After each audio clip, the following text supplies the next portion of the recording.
Hi friends, welcome back to my YouTube channel. ನಾನು ಶಿಲ್ಪಾ. ಎಲ್ಲರೂ ಹೇಗಿದ್ದೀರಾ?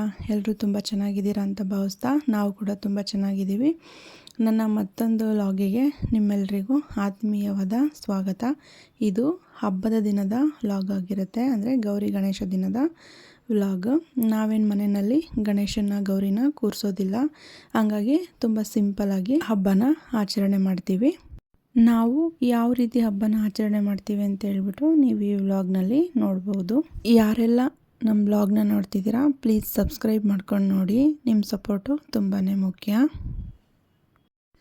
ಹಬ್ಬ ಆಗಿರೋದ್ರಿಂದ ಮನೆಯೆಲ್ಲ ಗುಡಿಸಿ ಒರೆಸಿ ಸಾರಿಸ್ಕೊಳ್ಳೋಣ ಅಂತ ಹೇಳ್ಬಿಟ್ಟು ಬೆಳಗ್ಗೆ 4 ಗಂಟೆಗೆ ಎದ್ಬಿಟ್ಟು ಹೊರಗಡೆ ಬಾಗಿಲಿಗೆಲ್ಲ ನೀರು ಹಾಕಿ ಒರೆಸ್ಕೊಳ್ಳೋಣ ಅಂತೇಳಿ ಕಸ ಗುಡಿಸ್ಕೊತಾ ಇದ್ದೀನಿ.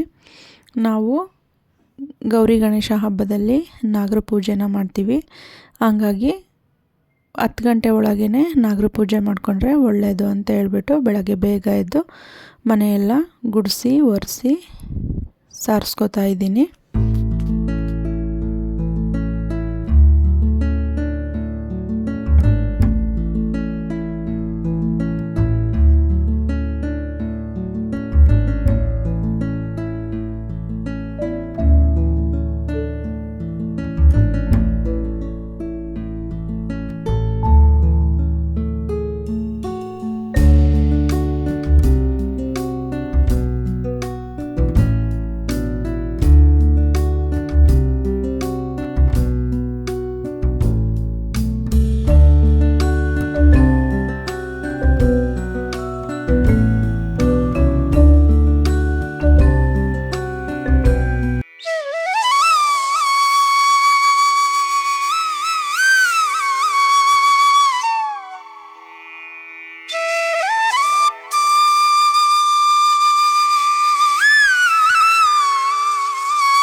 ಮನೆ ಬಾಗಿಲು ಅಕ್ಕಪಕ್ಕ ಪ್ರತಿದಿನ ರಂಗೋಲಿ ಇಟ್ಟಲ್ಲಿ ಜಯ ವಿಜಯ ಶುಭ ಲಾಭ ಅಂತ ಬರೆದ್ರೆ ತುಂಬಾ ಒಳ್ಳೆಯದು. ಮನೆಗೆ ಯಾವುದೇ ರೀತಿ ನೆಗೆಟಿವ್ ಎನರ್ಜಿ ಇರೋದಿಲ್ಲ ಅಂತ ಹೇಳ್ಬಿಟ್ಟು ಪ್ರತಿದಿನ ಆ ರೀತಿ ಬರಿತೀನಿ.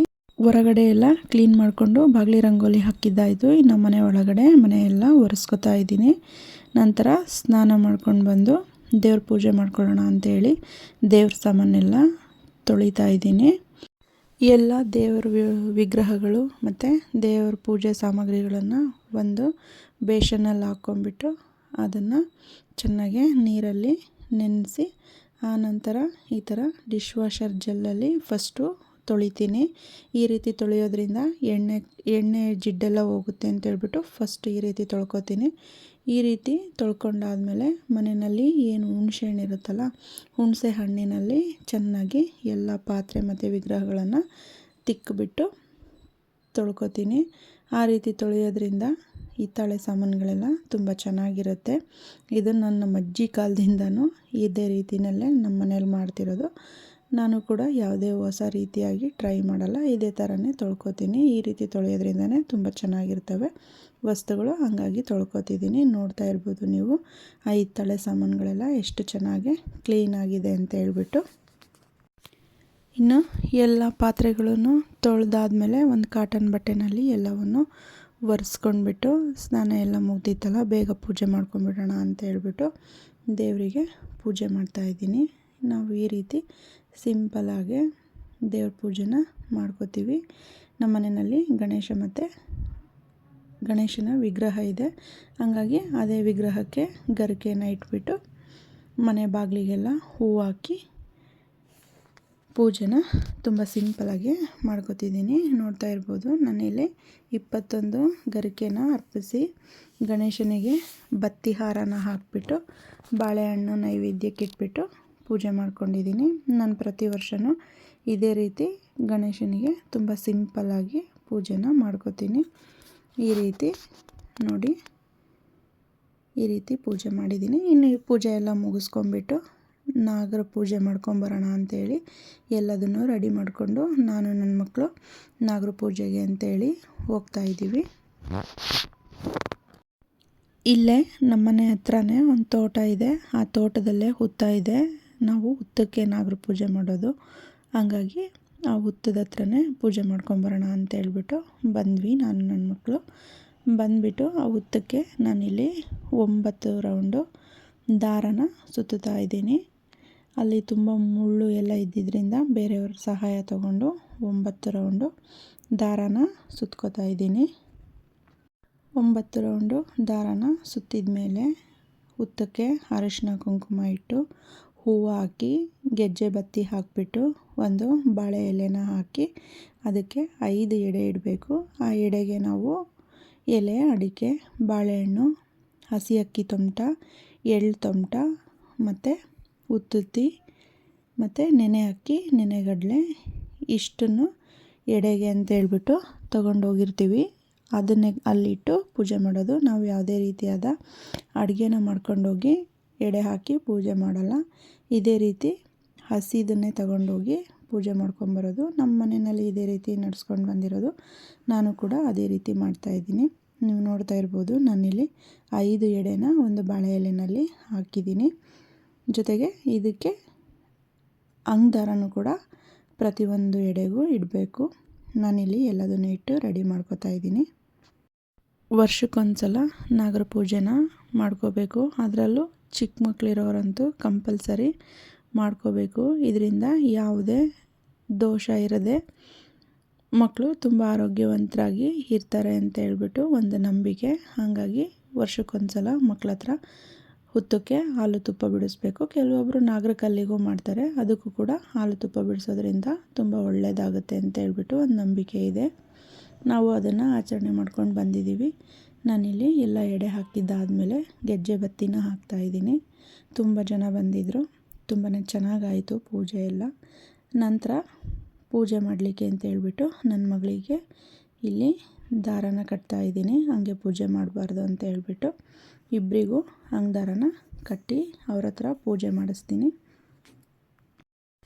ಇಬ್ಬರಿಗೂ ದಾರ ಕಟ್ಟಿದ್ದಾದಮೇಲೆ ನಾನು ಕೂಡ ದಾರನ ಕಟ್ಟಿಸ್ಕೊಂಡು ಪೂಜೆಗೆ ಎಲ್ಲ ಎಡೆ ಹಾಕಿ ಎಲ್ಲ ರೆಡಿ ಮಾಡಿದ್ನಲ್ಲ, ಕಾಯಿ ಹೊಡೆದ್ಬಿಟ್ಟು ಪೂಜೆ ಮಾಡೋಣ ಅಂತ ಹೇಳ್ಬಿಟ್ಟು ಊದುಬತ್ತಿ ಹಚ್ಚಿ ಕಾಯಿ ಹೊಡೆದು ಪೂಜೆ ಮಾಡಿದೆ ನಾನು ಮೊದಲಿಗೆ.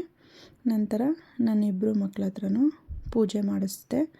ಕೊನೆಗೆ 3 ಜನ ಸೇರಿಬಿಟ್ಟು ಮನೆಯಿಂದ ಹಾಲು ತುಪ್ಪ ತೊಗೊಂಡೋಗಿದ್ವಲ್ಲ, ಹಾಲು ತುಪ್ಪನ್ನೆಲ್ಲ ಹುತ್ತಕ್ಕೆ ಹಾಕಿಬಿಟ್ಟು ಭಕ್ತಿಯಿಂದ ನಮಸ್ಕಾರ ಮಾಡ್ಕೊಂಡ್ವಿ. ಅಲ್ಲಿ ಹುತ್ತದ ಸುತ್ತ ಮುಳ್ಳಿದ್ರಿಂದ ಪ್ರದಕ್ಷಿಣೆ ಹಾಕೋಕ್ಕಾಗಲಿಲ್ಲ.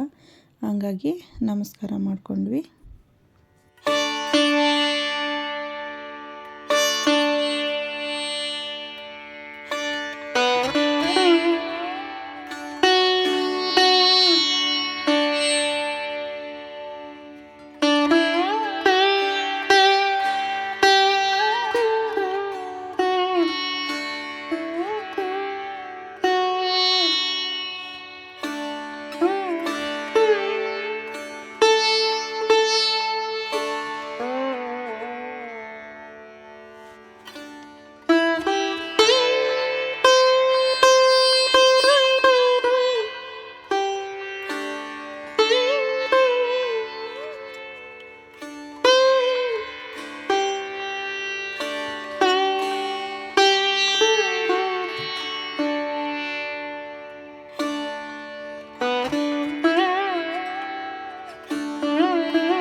ಪೂಜೆ ಎಲ್ಲ ಮುಗಿದ್ಮೇಲೆ ಅಲ್ಲಿ ಬಂದಿದ್ದಂಥ ಹೆಣ್ಮಕ್ಳಿಗೆ ಅರಿಶಿನ ಕುಂಕುಮ ಹೂವು ಕೊಟ್ಟು ಆಶೀರ್ವಾದ ತಗೊಂಡ್ವಿ. ನಂತರ ಏನು ನಾವು 5 ಎಡೆ ಹಾಕಿದ್ವಲ್ಲ, ಆ 5 ಎಡೆನಲ್ಲಿ 1 ಎಡೆನ ಉತ್ತದ ಹತ್ರನೇ ಬಿಟ್ಟು ಇನ್ನು 4 ಎಡೆನ ಬಂದಿದ್ದಂಥ ಹೆಣ್ಮಕ್ಳಿಗೆ ಕೊಟ್ವಿ. ನಂತರ ನನ್ನ ಮಗಳಿಂದ ನಾನು ಕೂಡ 1 ಎಡೆನ ಮಡಲಿಗೆ ತುಂಬಿಸ್ಕೊಂಡೆ. ನನಗಂತೂ ಈ ಕ್ಷಣ ತುಂಬಾ ಖುಷಿ ಆಯಿತು. ನನ್ನ ಮಕ್ಕಳು ಎಷ್ಟು ಬೇಗ ದೊಡ್ಡವರಾದ್ರಲ್ಲ, ನನಗೆ ಮಡಲು ತುಂಬುವಷ್ಟು ದೊಡ್ಡವರಾಗಿದ್ದಾರಲ್ಲ ಅಂತ ಹೇಳ್ಬಿಟ್ಟು ತುಂಬಾ ಖುಷಿ ಆಯಿತು.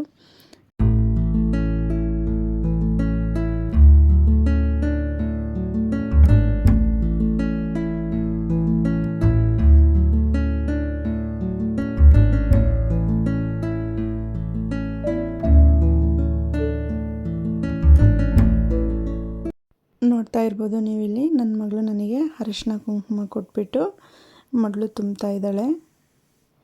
ಹೆಣ್ಮಕ್ಳನ್ನ ಎತ್ತವರಿಗೆ ಇನ್ನೇನು ಬೇಕಲ್ವಾ, ಇಷ್ಟು ಸಾಕು ಅಂತ ನನಗೆ ತುಂಬಾ ಸಂತೋಷ ಆಯಿತು.